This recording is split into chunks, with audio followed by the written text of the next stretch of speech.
Maaari na po magsiupo ang lahat. At para sa pambungad na pananalita, inaanyayahan ang punong guro ng paaralang elementarya ng Tropical Village na si Ginoong Alvin A. Calimas.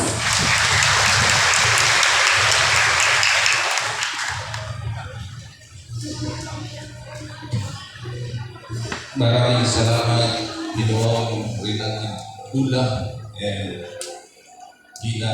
binibining Lili Villanueva ng ating pong tagapagmugot sa ating pong local government, sa pamumuno po ng ating pong City Councilor na Purito Cheng na kumakatawan ng ating pong mahal na Mayor Honorable Jojo Peralifort,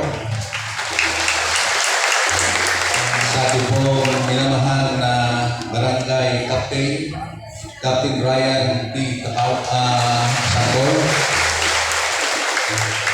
sa ating pong AC Chairman K.E. Trinidad, sa ating pong Barangay Councilor na ating pong Health Dr. Noel Lacson,